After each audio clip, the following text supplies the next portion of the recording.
লিটারেচারটা কিভাবে পড়তে হবে, লিটারেচার থেকে কিভাবে পড়তে হবে তার জন্য তোমার দরকার তুমি কিভাবে প্রশ্ন আসে, পরীক্ষায় প্রশ্ন আসবে কয়েক ধরনের।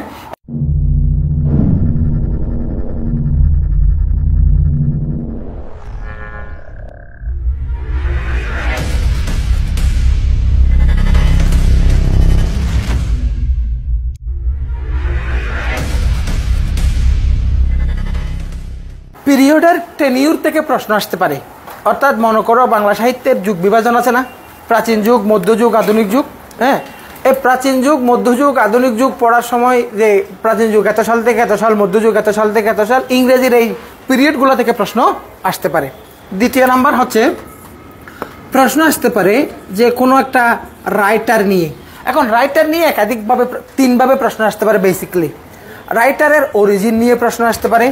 একটা কি অরিজিন, যেহেতু ভ্যারাইটি সোর্স থেকে ইংরেজি রাইটাররা আসছে, এই জন্য এই লেখক কোন দেশের, এখান থেকে প্রশ্ন আসতে পারে। কথা বলছো কিনা? এবার রাইটারের লাইফ স্পান, কোত্থেকে প্রশ্ন আসতে পারে? লাইফ স্পান থেকে।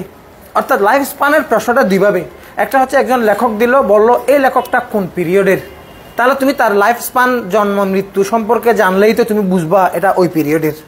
কথা বলছো কিনা? আরেকটা হচ্ছে রাইটারের ক্যাটাগরি। রাইটারের কি ক্যাটাগরি? বলো না, ক্যাটাগরি মানে কি? একজন পোয়েট আছে, আর একজন স্টোরি রাইটার আছে, আর একজন উপন্যাসিক আছে, হতে পারে না?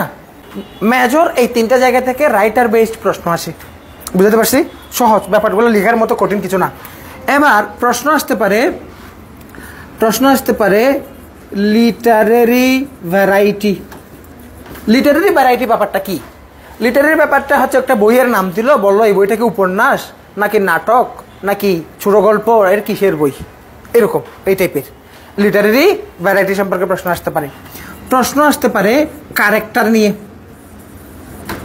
বিখ্যাত কিছু লেখনী এবং তাদের চরিত্র দেখা, এগুলো জাস্ট লেখা সেটাই তোমার কাছে শর্ট করে দেওয়া থাকবে।